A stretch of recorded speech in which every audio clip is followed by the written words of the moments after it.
Brain, when it fires its thoughts, is likened unto the landscape of a thundercloud.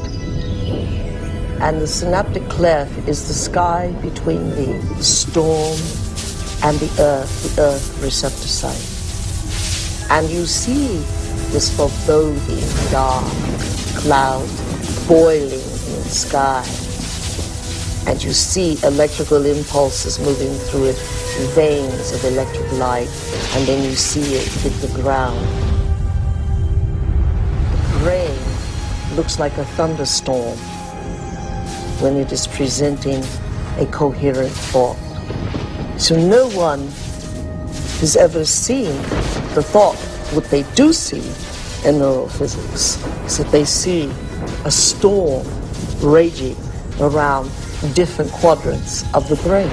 Those are areas that are mapped in the body and what the person must be responding to. A holographic image.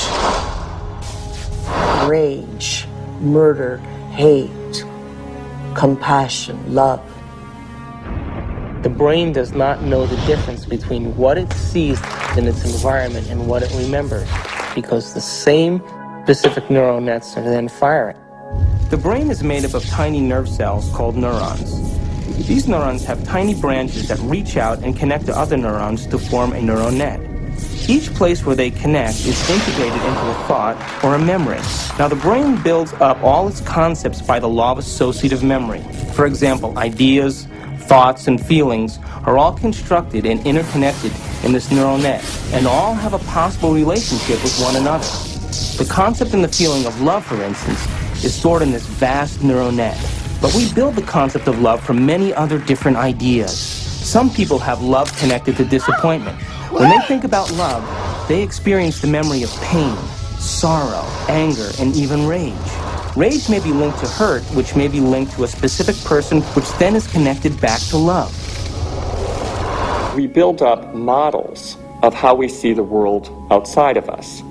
And the more information that we have, the more we refine our model one way or another.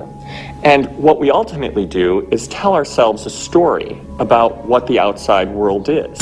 Any information that we process, any information that we take in from the environment is always colored by the experiences that we've had and an emotional response that we're having to what we're bringing in. Who is in the driver's seat when we control our emotions or we respond to our emotions?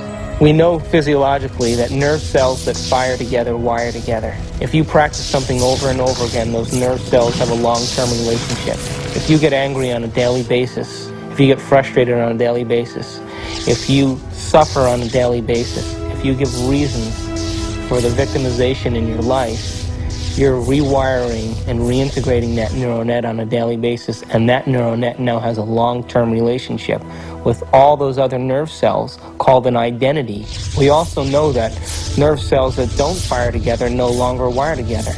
They lose their long-term relationship because every time we interrupt the thought process that produces a chemical response in the body, every time we interrupt it, those nerve cells that are connected to each other start breaking the long-term relationship.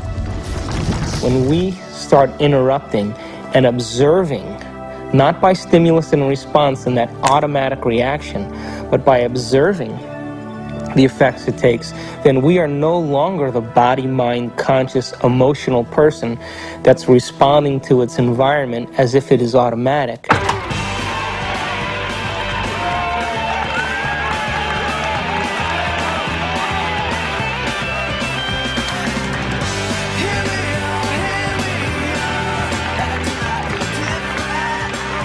Does that mean emotions are good or emotions are bad? No, emotions are designed so that it reinforces chemically something into long-term memory. That's why we have them. All emotion is holographically imprinted chemicals. The most sophisticated pharmacy in the universe is in here. There's a part of the brain called the